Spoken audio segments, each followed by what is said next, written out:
Assalamualaikum warahmatullahi wabarakatuh. Roni Urban kembali Betul. hadir di podcast Ngariung alias ngobrol asik dan inspiratif di Bandung. Hari ini Roni bakal ngobrol dengan 3 orang narasumber yang tentunya kompeten di bidangnya dalam rangka West Java Investment Summit di tahun 2022, tepatnya tahun keempat. Hari ini kita akan ngobrol banyak bagaimana iklim investasi di Jawa Barat, sekaligus peluang yang bisa kita manfaatkan, terutama akan banyak hal yang disampaikan oleh 3 orang narasumber kita hari ini. Yang pertama, selain kita akan memperkenalkan, juga akan membahas apa dan bagaimana kegiatan dan juga bisnis beliau as a business owner, tentunya as a project owner. Beliau yang pertama adalah Direktur Operasional PT Nayotama Kelola Laut Indonesia, Bapak Wahyudi. Pak Wahyudi boleh lihat kamera, lambaikan tangan Pak. Nah ini, yang disitu boleh tepuk tangan dong buat Pak Wahyudi, silakan. Pak Wahyudi terima kasih banyak. Yang kedua adalah CEO Hejo Tekno, Bapak Beta Kurniawan. Boleh lambaikan tangan Pak, tepuk tangan dong. Yang disitu boleh tepuk tangan Pak. Ya. Ini malu-malu Pak, tepuk tangannya Pak. Malu-malu sih. Yang ketiga ini adalah Bapak Pandu, beliau dari PT Agro Jabar, iya. Jabatannya lengkapnya Pak? Saya dari Departemen Pusat Distribusi Provinsi dari Agro Jabar. Departemen Pusat Distribusi Provinsi. Oke baik, lengkap sudah. Saya mau perkenalkan 3 orang narasumber kita hari ini. Seperti kita ketahui bahwa ada 2 hal penting isu utama di West Java Investment Summit tahun 2022 ini. Yang pertama adalah bagaimana energi terbarukan dan juga tentang ketahanan pangan. Itu akan menjadi peluang bagi para investor, di mana ketiga project owner ini akan menawarkan banyak sekali informasi, banyak sekali tawaran, sekaligus tantangan dan peluang yang ada di Jawa Barat. Pertama saya akan ke Pak Pandu dulu ya Pak. Ya. Cerita sedikit Pak, Jawa Barat secara overview dulu Pak. Ya. Seperti apa iklim investasinya Pak Pandu, silakan. Overview untuk Jawa Barat ya. Kalau menurut saya Jawa Barat itu kan kalau secara geografis dia dilalui oleh rangkaian gunung-gunung yang berapi. Ya. Jadi otomatis kita di sini punya kondisi tanah yang subur. Kita juga punya suhu yang sangat-sangat ideal untuk menanam. Jadi untuk investasi khususnya di bidang pertanian atau agrikultur itu sangat berprospek sekali, sangat prospektif sekali. Ditambah dengan sekarang memang banyak isu-isu terkait dengan ketahanan pangan, ada juga krisis makanan juga, food crisis juga yang sekarang kita lagi menghadapi. Jadi buat saya sih kalau mau investasi khususnya di bidang agrikultur, pertanian, peternakan, West Java is the best place to invest. Oke, dari Pak Pandu sudah menyampaikan tentunya secara singkat bagaimana kondisi Jawa Barat yang memang sangat diuntungkan oleh kondisi geografis yang konon katanya pepatah mengatakan bahwa Tuhan itu menciptakan Jawa Barat dalam keadaan tersenyum. Betul. Waduh, luar biasa. Pak Wahyudi, saya tadi sudah ngobrol banyak sebelum podcast ini dimulai. Keluarganya di Yogyakarta, ibunya asli orang Subang, berinvestasi menjalankan bisnis di Tasikmalaya. Pak Wahyudi itu menjalankan bisnis apa sebenarnya Pak? Cerita sedikit Pak. Oke, saat ini saya jadi petambak aja, Ya. Tambak udang. Jadi lokasinya memang tambak nggak ada yang di kota, itu pasti jauh terpencil sana. Ya kan? Jadi kita memilih bisnis udang ini karena kita melihat secara global udang ini masih over demand. Market growth, global market growth juga masih tinggi. China peningkatan konsumsi atau misalkan market growth juga meningkat setiap tahunnya sampai di atas 20%. Ini kan satu opportunity yang sementara Indonesia sendiri punya bibir pantai yang begitu luas. Ya, garis pantai yang luar biasa itu betul, kan, betul, itu kan ya. Nah, Indonesia sendiri dalam posisi di pasar udang dunia ini kita nomor 3 setelah Ekuador, kemudian India dan Indonesia. Nah, yang menarik lagi dalam bisnis tambak aquaculture untuk di udang ini adalah juga bagi dari kacamata finance itu kan ini kita dibayarnya tunai kan. Betul. Ya kan? Iya. Cash before delivery, kita panen aja, kita mau panen 3 hari aja mereka bisa bayarin dulu gitu kan ya. Iya. Jadi secara financial risk juga kita lebih aman. Cuma memang kita menghadapi karena kita open space itu kan ya, itu challenge-nya di situ. Tapi semua manageable. Betul. Nah, itu aja menurut saya sih yang jadi kita memilih bisnis itu sudah melihat sektor pertanian harus didasarkan kepada market needs gitu kan. Kalau marketnya over demand, kita bisa main di situ. Jadi Pak Wahidi sedang mencoba mengatakan bahwa saat ini supply dan demand sangat jauh sekali selisihnya Pak ya? Ya, lumayan jauh. Jadi kita masih, makanya pemerintah presiden sudah menginstruksikan kepada Menteri KKP yang dulu itu bahwa tahun 2024 itu kita harus meningkat produksi sampai 250%. Ya. Ya. Jawa Barat ini pengembangan sektor udang akan menjadi sangat strategik juga sesuai dengan, kan ini sejalan dengan Perpres 87 tentang percepatan pembangunan Patimban dan Jabar Selatan. Karena di Jabar Selatan ini kualitas air untuk membangun tambak itu luar biasa bagus. Di samping infrastruktur juga terus dibenahi ya Pak? Nah sekarang infrastruktur jalannya tuh udah kayak kita bisa speeding lah istilahnya di itu kan sampai kecepatan 200 pun mau kalau bisa mau gitu. Kalau mau bisa lah itu. Jadi itu kita melihatnya sebagai satu opportunity. Sementara di Jabar Selatan kantong kemiskinan hampir itu aja ada di Jawa Barat Selatan. Kan?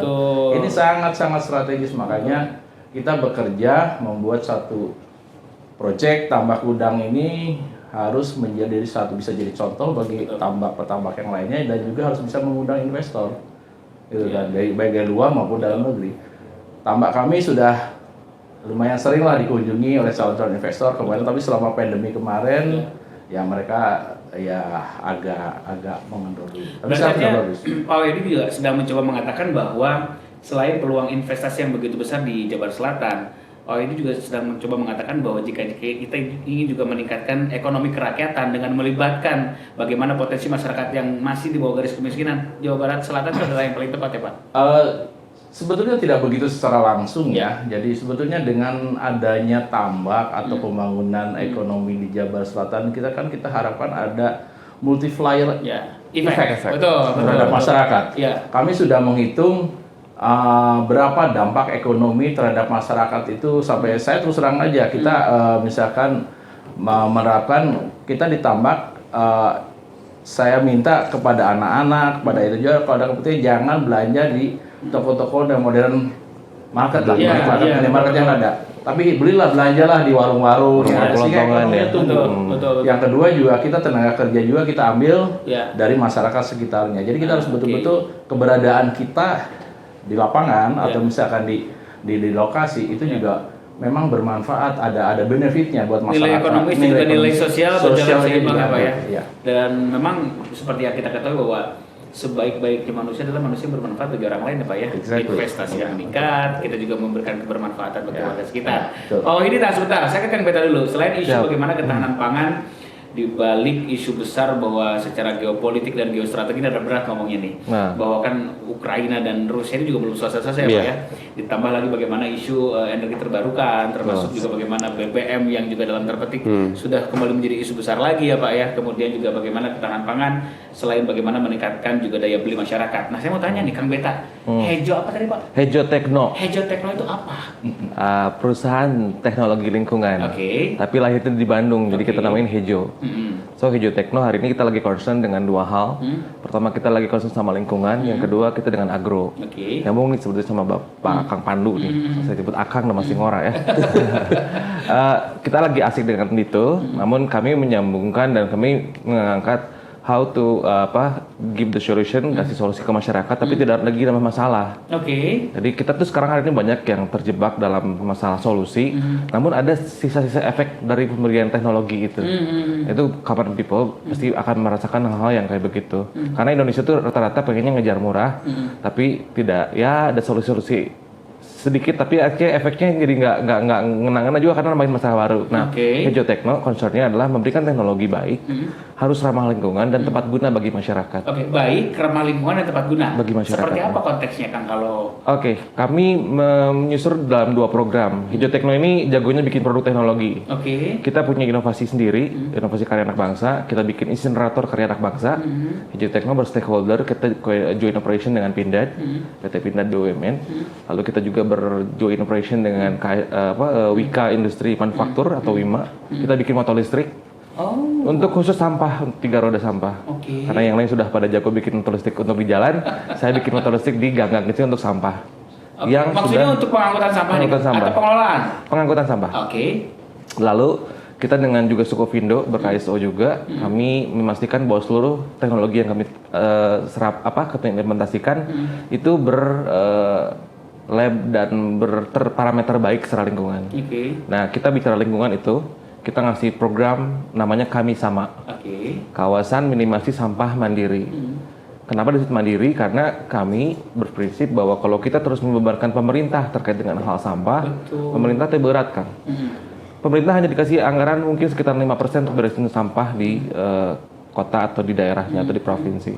Sedangkan beban ini 90%-nya masyarakat yang membuat sampahnya produktifnya adalah di masyarakat. Jadi kalau saya bilang bahwa meresan yang nungaruntahna lo pakai nungaruntah. Betul, saya ada meluruskan gitu. Harusnya kita juga sedikit buka mata dan buka telinga, karena yang disebut tukang sampah itu bukan yang ngeberesin sampah kan. Tapi kita tukang sampah itu, kita yang tukang nyampah. Mereka adalah petugas kebersihan malah. Mereka tukang bersihnya. Nah, kami ingin merubah stigma itu dengan program Kami Sama. Kami ingin mengangkat grassroots sebagai garda terdepan sampah adalah tukang sampah tadi yang salah bahasa. Nah, petugas kebersihan ini hari ini mereka hidup dengan tataran ekonomi rendah. Betul. Ada yang gaji 800.000 sampai dengan 1,5 juta per bulan, cukup kernaon kan gitu. Kalau bicara ekonomi hari ini. Mereka luar biasa. Lalu terkait dengan itu kami bikin all in package dalam satu solusi kawasan. Apa itu all in package, Kang? Kawasannya adalah namanya Kami Sama tadi. Satu kawasan itu klaster kelurahan, Kang. Kita kita bikin klaster kecil dulu. Terkecil. Kami hanya bikin klaster kecil. 10 ton per hari, masukin sampah langsung kita ambil dari rumah hari per hari, yang sudah terpilah. Bisa nggak sih kayak gitu, kayak mitos kesannya ini? Masyarakat di bawah milah tuh kayak mitos. Kami melakukan dan kami sudah implementasikan dan berhasil. Nah, masyarakat dikasih tempat sampah berbeda, diambil setiap hari dengan tong sampah, dengan motor sampah listrik yang juga ada penyekatnya. Soalnya gini, istri saya pecinta lingkungan. Abi ngapain disatuin, dipisah-pilah dan di truk juga disatuin lagi. Itu yang masalah utama. Nah, dengan hal itu di beresan, di hilirna namur deui. Udah gitu juga memang saat dimasukin ke dalam truk juga disatukan kembali. Nah, kami menjemput langsung dari rumah dengan motor sampah yang terpilah, ada penyekatnya, masuk ke kawasan Kami Sama, langsung diolah terpilah. Jadi artinya Kang Beta sedang mencoba menyampaikan bahwa ini pengelolaan dan solusi dari hulu sampai ke hilir. Tapi disimpan di hulu, di sumber masalahnya, di masyarakatnya. Karena sampah itu adalah tanggung jawab si penyampah. Sudah berapa klaster yang jadi percontohan nih, Kang? Kami hari ini sudah 5 kabupaten kota sudah berkontrak dan ber-MOU. Insya Allah ini juga di sini juga adalah kesempatan besar di WJIS ini, kesempatan besar untuk kita mengundang investor sebanyak-banyaknya. Apa yang coba disampaikan pada investor?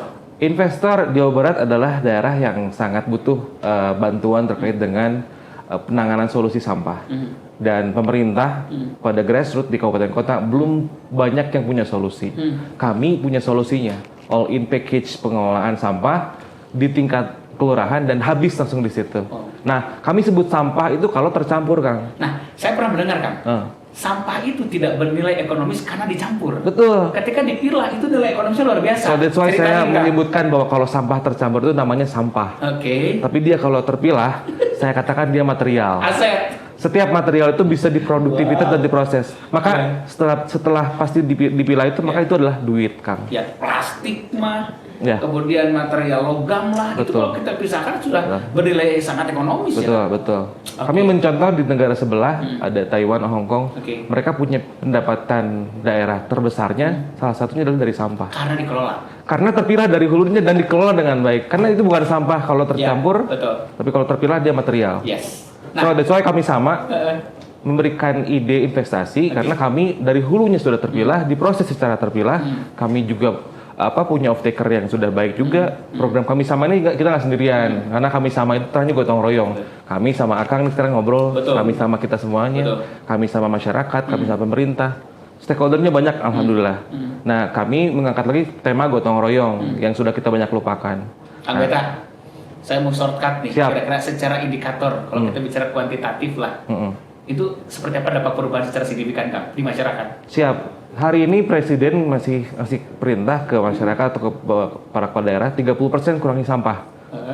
Untuk timbulan ke TPA dikurangi 30%. Sekarang kami bisa menjanjikan itu. Wow, kasih tepuk tangan dong. Nah, ini bicara kalau saya pernah sedikit belajar marketing, Pak, kan ada strength, weakness, opportunity, and tangible kurang lebih. kita kan bicara peluang, tapi juga kita harus bicara bahwa bagaimana tantangan dan juga yang harus dihadapi ke depan di Jawa Barat. Ke Pak Pandu dulu deh. Nah, seperti apa tantangannya Pak berinvestasi di Jawa Barat? Kalau berinvestasi di Jawa Barat sih sebetulnya yang menjadi tantangan yang paling besar itu adalah sebetulnya klise sih sebetulnya di birokrasi sebetulnya betul. Kang ya. Jadi kita tuh banyak dan juga kita juga sebagai pemilik proyek atau kita juga yang punya ide, kita kurang bisa memfokasikan itu, kita kurang bisa menarasikan itu. Jadi kita tidak bisa menjual apa yang bisa kita punya ini khususnya keluar dari Indonesia, dari luar negeri ya. Betul. Karena kalau kita lihat kan dengan kondisi seperti saat ini, dengan kondisi ekonomi yang seperti sekarang ini, itu sebetulnya banyak kapital yang tertahan kan. Kayak sekarang di Jepang bunganya udah mulai negatif. Uni Eropa juga kondisinya juga nggak produktif atau nggak kondusif lah untuk berinvestasi. Jadi mereka tuh holding the money gitu loh. Jadi gimana cara kita bisa memfokasikan itu ke mereka supaya mereka bisa melakukan investasi di sini gitu. Karena sangat banyak uang-uang yang sebetulnya bisa kita manfaatkan dengan kondisi ekonomi di Indonesia yang cenderung ya relatif lebih safe lah dibandingin dengan sana dengan tingkat inflasi kita yang masih ada growth meskipun tidak sebesar sebelumnya, tapi kita masih positif. Kita juga punya kita juga punya lahan, kita juga punya anak-anak bangsa kita juga banyak yang kreatif kayak tadi SDM yang nggak kalah. Cuman bagaimana kita menarasikan, bagaimana pemerintah bisa juga mengkolaborasikan semuanya dan itu bisa kita jual gitu. Mudah-mudahan dengan adanya West Java Investment Summit ini juga bisa menjadi jembatan untuk kita untuk ke arah sana gitu. Jadi yang punya duit banyak, bingung mau betul. Yang punya proyek banyak, bingung mau cari duit. Nah, jembatan seperti ini yang dibutuhkan. WJS itu benar-benar menjembatani kita. Kang Pandu, saya mah terus terang beruntung jadi host podcast hari ini karena ketika kita bicara peluang sudah lah ya bapak-bapak jagonya. Ketika bicara tantangan, Pak Pandu juga tadi sampaikan bagaimana tantangan itu yang memang harus dihadapi oleh para investor dan juga tentunya para kreator atau project owner. Nah, saya tadi ngobrol sama Pak Yudi lucu Pak. Ternyata Pak, boleh dibuka sekarang boleh ya Pak ya? Ini juga ini cerita sedikit luar biasa Pak. Ternyata kalau tadi Pak Pandu sampaikan bagaimana cara menarik investor dari luar, nih Pak Yudi bisa ceritain Pak. Bagaimana peluang dan juga tantangan yang mendatangkan investor dari luar Pak. Sebelum sebelum saya ceritakan itu, tapi mengenai peluang berinvestasi di Jawa Barat ini menurut saya itu luar biasa. Luar biasanya itu satu, kita ini sangat dekat dengan ibu kota.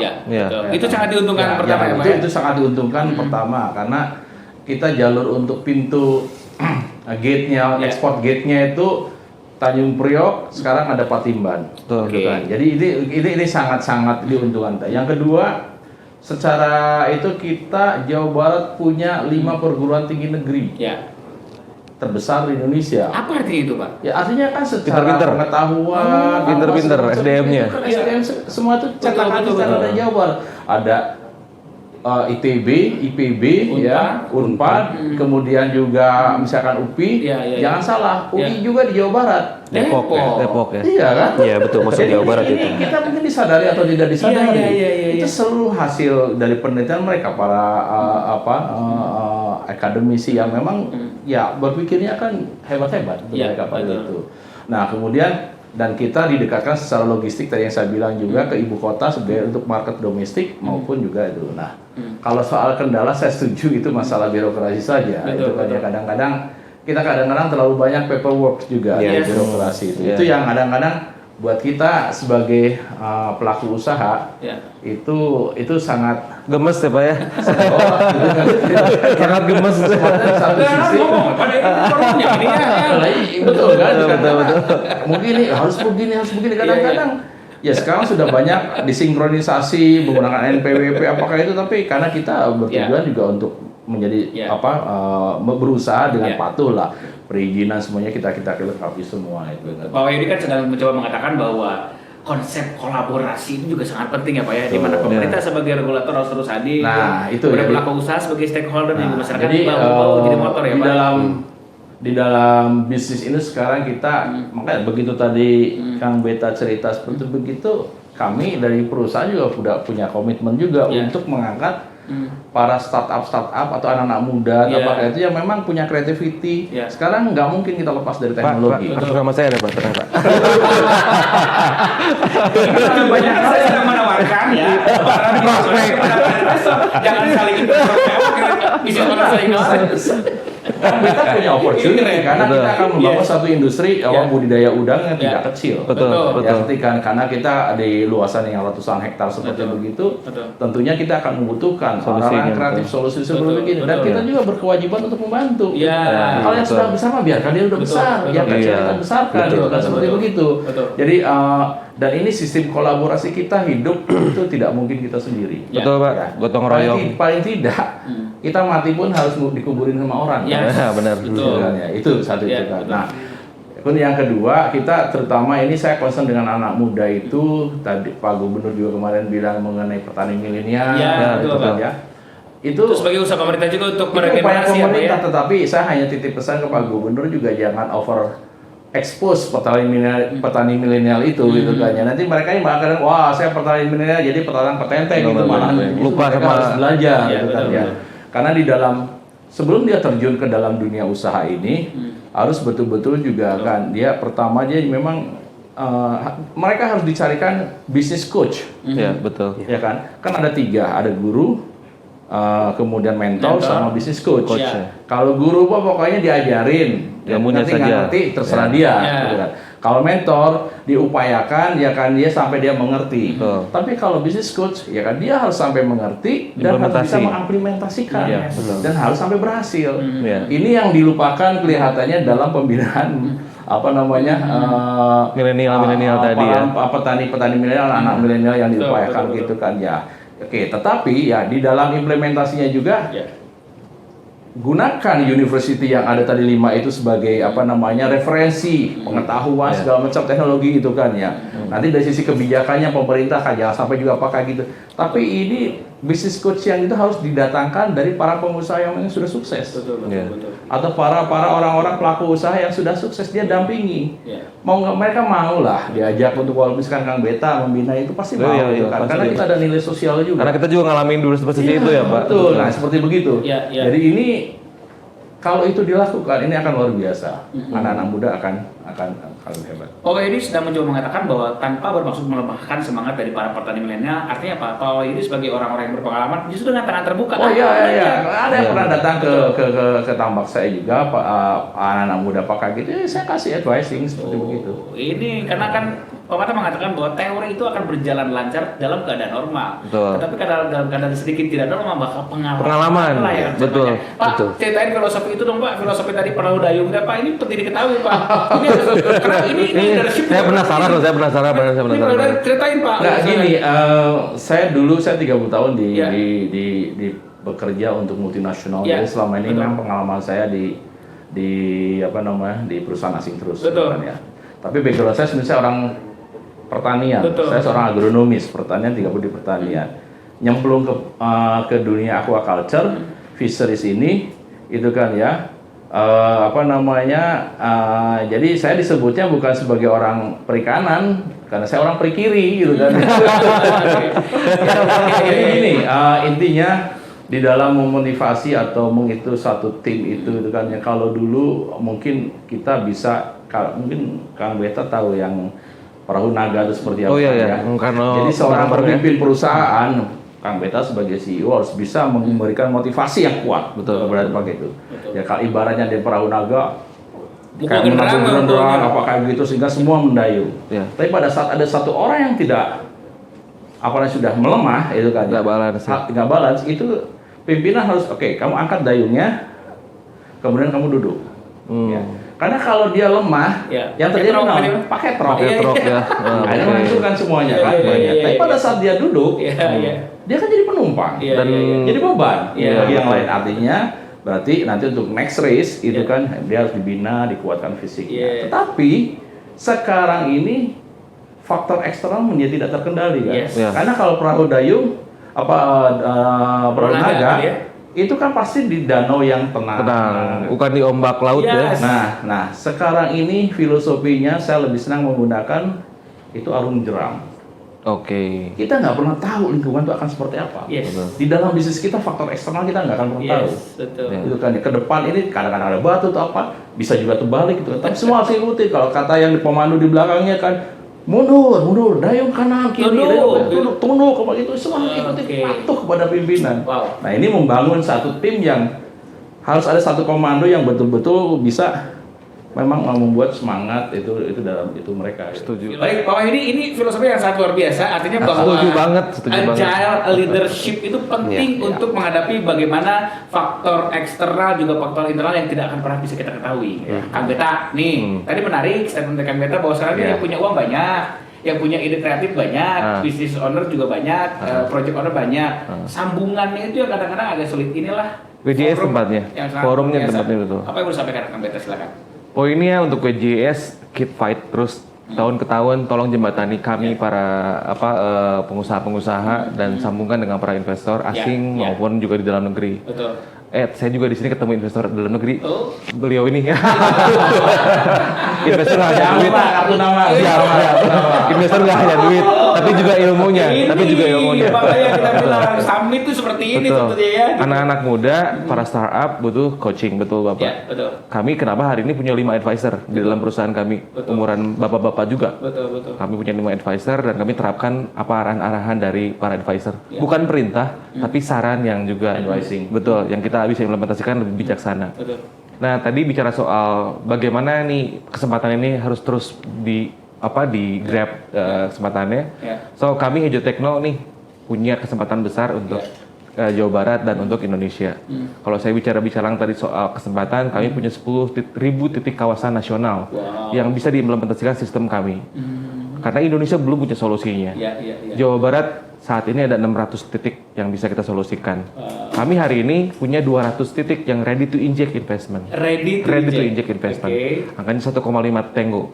Jadi buat kami anak muda itu angka yang wow gitu. 1,5 T. Tapi kami yakin karena kami tidak bekerja sendirian. Betul. Walaupun saya nge-leader, saya mengangkatnya usungnya itu kolaborasi. Artinya begini, tidak mungkin semua hal besar dilakukan sendirian.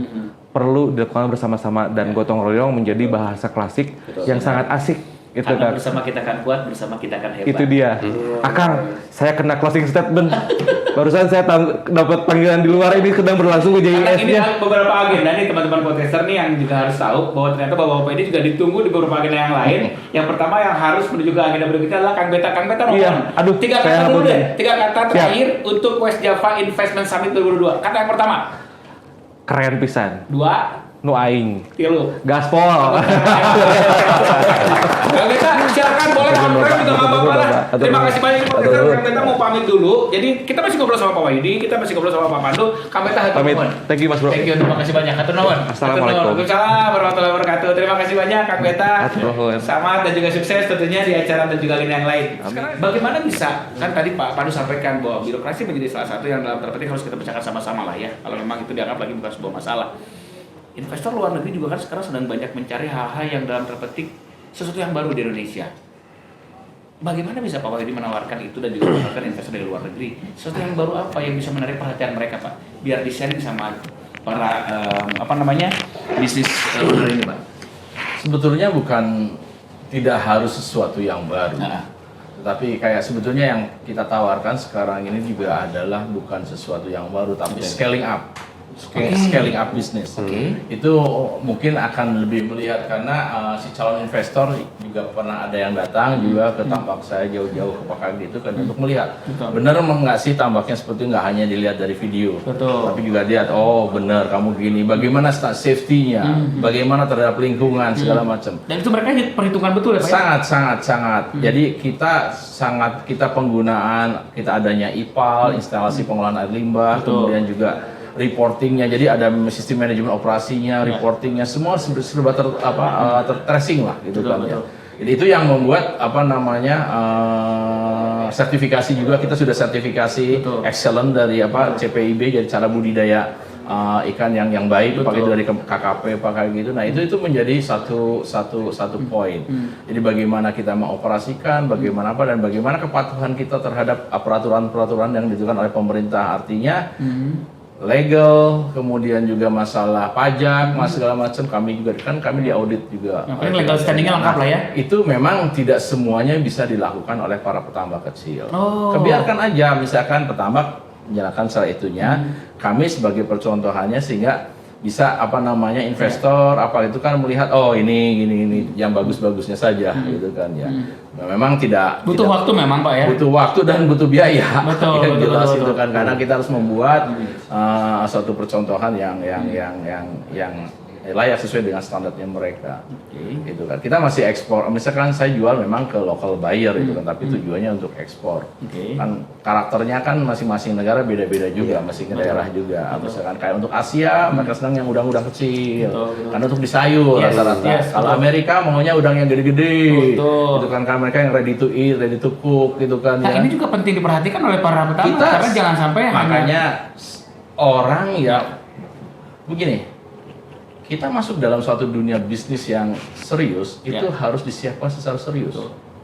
Artinya kita harus pelajari juga mengenai marketnya itu seperti apa sih? Karena yang bisnis yang baik itu yang market base ya Pak ya? Iya, karena perencanaan, persiapan itu kan sudah 70% daripada sukses itu kan sebetulnya. Betul. Jadi kalau target pasarnya ke sana, kalau kita mau target pasarnya ke Eropa, artinya tambang kita harus disertifikasi juga untuk ketentuan karena Eropa punya ketentuan khusus. Indonesia nggak susah masuk ke Eropa, pasar Eropa karena Eropa punya suatu persyaratan khusus itu kan ya. Jadi kita cari yang gampang aja. Biasanya untuk Eropa tuh yang masuk itu adalah dari Ekuador karena dia difasilitasi oleh Spanyol. Dulu kan Ekuador jajahannya Spanyol. Jadi mereka ya ada itunya lah. Betul. Ada kedekatan psikologis lah kalau kita bilang latar belakang sejarah ya Pak. Ya, betul. Ya, kira-kira seperti itu. Pak Wahyudi juga nampaknya masih beberapa kegiatan yang harus beliau ikuti. Pak Wahyudi, saya minta konklusi atau final statement lah dari seorang Pak Wahyudi sekaligus menyebarkan aura positif dan juga optimisme terhadap para investor untuk berinvestasi Jawa Barat. Silakan Pak Wahyudi. Oke, yang jelas memang seperti yang saya sampaikan tadi, kalau memang dan saya setuju sekali dengan Pak Gubernur kemarin bilang bahwa surganya untuk berinvestasi itu adalah memang Jawa Barat. Jawa Barat ya. Karena semua tersedia. Di pertanian tanah subur di Jawa Barat itu kan ya, buktinya kan perkebunan itu kan daerah dataran tinggi apalagi banyak sekali. Jadi banyak opportunity yang bisa diitukan oleh para investor, kemudian dari pemerintahnya juga sangat support itu kan, Pak Gubernur juga menjamin, dari negara juga ada fasilitas untuk kayak tax holiday terhadap pajak itu udah nggak salah lah. Jawa Barat sudah yang terbaik lah itu kalau untuk berinvestasi. 3 kata Pak, West Java Investment Summit Pak, ini tahun keempat loh Pak. Kata yang pertama. Apa ya saya bilang gitu? Anak muda. Kemudian yang maju terus, gaspol. Oke, terima kasih ya. Pengalaman akan sangat berbicara banyak loh, karena jujur ya kalau bicara literasi, bicara silabus dan segala macam ini adalah buku berjalan kalau kita bilang. Karena sekali lagi pengalaman itu yang dilakukan selama 30 tahun beliau melakukan bisnis itu akan banyak pelajaran tercecer, urang pulungan lah kalau orang sudah bilang ya. Tepuk tangan dong Pak Wahyudi. Terima kasih banyak Pak. Sukses Pak. Oke, terima kasih banyak juga. Agenda beliau juga sangat padat. Satu persatu meninggalkan kita semuanya hari ini untuk menuju ke agenda berikutnya. Pak Wahyudi, terima kasih banyak. Baik, Pak Beta sudah meninggalkan kita, Pak Wahyudi juga sudah meninggalkan kita untuk menuju ke agenda berikutnya. Nah, sekarang Pak Pandu. Pak, jangan kemana-mana Pak. Ini Bapak kalau pergi tinggal saya sendiri Pak. Apa yang mau saya omongin Pak? Nah Pak Pandu, tapi betul. Seperti Pak Beta juga Pak Wahyudi sampaikan bahwa terus akan kita bangun optimisme dari West Java Investment Summit ini. Akan seperti apa nih closing statement dari seorang Pak Pandu untuk para calon investor sekaligus juga para pelaku usaha sekaligus business owner kalau kita bilang lah, project owner. Ya jadi Jawa Barat itu kalau misalnya kita lihat Jawa Barat itu kita sama kayak melihat 20% dari Indonesia. Yes. Karena di Jawa Barat itu populasi terbanyak 50 juta orang. Kita juga kontributor ketiga tertinggi kepada produk domestik produknya Indonesia. Yes. Kita juga kontributor tertinggi ke nomor 3 untuk ekspor. Betul. Dari sisi manufaktur. Nah ini sayangnya juga nanti untuk dari sisi pertanian mungkin akan kita push terus supaya kita juga bisa sumber daya manusia juga terus meningkat indeksnya. Dan yang ketiga kita juga kontributor ketiga secara nasional untuk produksi beras. Ya. Gitu. Jadi kayak tadi juga teman-teman kita juga sempat sampaikan, memang Jawa Barat itu sudah punya modal dari sisi natural resource yang sudah luar biasa. Ini gitu. gifted ya Pak Gifted. ya? Dan itu kita gifted. Tinggal masih banyak PR-PR yang harus diselesaikan. Contohnya, bagaimana kita manusianya mengelola itu ya Pak iya, ya? betul. Kayak contohnya sisi pertanian kita itu dari sisi produktivitas kita masih kalah sama Thailand, kita kalah sama Cina. Jadi di Indonesia itu rata-rata 1 hektar lahan sawah itu bisa memproduksi 5 sampai 6 ton beras. Sebentar dari mereka. Di Thailand itu 1 hektar mereka bisa memproduksi 12 ton. Itu hampir 2 kali lipat ya Pak Hampir ya? 2 kali Dengan lipat. peningkatan Makanya teknologi mereka tentunya. bisa menjual dengan lebih murah karena mereka otomatis kalau produktivitas tinggi, HPP-nya juga akan lebih rendah. Kita menjual bisa Suplai dalam negeri sudah terpenuhi gitu kan? terpenuhi. Kita juga kan tahun ini bulan September kemarin kan Indonesia juga dapat penghargaan bahwa kita sudah bisa bersuasembada beras karena kita udah 3 tahun terakhir ini 2019, 2020, 2021 kita tidak ada impor beras. Betul. Kita benar-benar memproduksi sendiri. Nah, cuman itu yang harus kita tingkatkan lagi, kayak kita harus bisa mendorong supaya jangan sampai ada lahan-lahan yang idle. Betul. Kita harus memastikan lahan-lahan itu semua produktif. Ya. Nggak harus beras maksudnya ya, nggak harus padi, tapi bisa untuk komunitas-komunitas lain yang mungkin dalam hal ini beberapa minggu terakhir kita lihat ada komunitas-komunitas yang menyebabkan inflasi itu juga mungkin bisa menjadi concern kita juga di situ. Dan itu SDM kita juga dengan adanya edukasi juga mungkin kita juga bisa membuka lahan-lahan pekerjaan, mempunyai karir path yang jelas, mereka juga bisa menjadi seorang petani itu is a good thing gitu. Itu adalah pekerjaan yang mulia. Bukan lagi kaum yang termarginalkan iya ya, Pak gitu. ya? Itu tuh bagus. Ya. Dan itu keren gitu loh. Betul. Itu kenapa program dari pemerintah provinsi juga membangun yang namanya petani milenial. Iya, petani milenial gitu. Kan? Kita harus bisa berkontribusi dan kontribusi yang paling tepat di Jawa Barat adalah dengan memanfaatkan natural resource yang ada di sini gitu. Termasuk dalam bertanam, dalam sisi perikanan juga kayak tadi Pak Wahyudi juga itu luar biasa. Banyak pelajaran yang bisa kita ambil gitu dari situ. In the name of collaboration. Waduh, atas nama kolaborasi tentunya antara pemerintah sebagai regulator, para pelaku usaha tentunya sebagai motor, dan masyarakat tentunya bahu-membahu menjadi motor penggerak bangkitnya kembali ekonomi. Bersama-sama kita akan bisa, bersama-sama kita akan hebat. Apa yang mau disampaikan Pak atas nama kolaborasi terhadap pemerintah, terhadap para stakeholder, yang juga masyarakatnya Pak? Ya, jadi gini sobat-sobat Ngariung ya? Ngariung. Jadi di West Java Investment Summit ini PT Agro Java menawarkan yang namanya pusat distribusi provinsi. Pusat distribusi itu akan kami bangun dengan tujuan untuk melakukan 3 hal. Yang pertama? Stabilisasi. Kedua? Untuk sisi kuantitas atau stok dan juga harga itu bisa stabil, terjangkau. Yang kedua, kita juga ada fungsi sebagai distribusi, bahwa kita harus bisa memutus rantai distribusi sehingga pengiriman ke daerah-daerah itu kami bisa lakukan dengan paling efektif, efisien, cepat dan juga aman. Efektif, efisien, cepat dan aman. Iya. Karena kan ini apa ya? Semuanya relate semuanya kan. Betul. Karena dari distribusi apalagi dengan kondisi yang harga BBM juga sekarang ada kenaikan, itu kan biasanya kan distribusi itu menjadi salah satu penentu ya, Pak, faktor penentu yang membuat disparitas harga akan disparitas harga itu terjadi gara-gara itu. Iya betul. Dan yang terakhir juga kita ada fungsi sebagai kontribusi, yaitu kita berkontribusi juga terhadap pertumbuhan ekonomi, kita juga berkontribusi terhadap pemberdayaan petani, nelayan, peternak, UMKM, koperasi, supaya mereka juga bisa teredukasi dan mereka juga bisa mulai berkontribusi terhadap Jawa Barat ini secara menggerakkan ekonomi rakyat. Gitu. Waduh, 3 kata Pak penutup untuk Java Investment WJIS harus ada terus. 2. Yang kedua, banyakin lagi calon-calon investornya, undang lagi ke sini. Ketiga. Nomor 3, untuk para peserta yang punya proyeknya atau yang punya ide, yuk kita bareng-bareng semuanya kita berkolaborasi untuk Jawa Barat yang lebih baik dan insya Allah untuk Indonesia juga yang akan lebih baik dan bisa menjadi negara terbaik di dunia dengan pertumbuhan ekonomi yang tertinggi. Tidak ada kata yang sia-sia untuk sebuah inovasi. tidak ada kata yang sia-sia untuk sebuah kata yang namanya kolaborasi.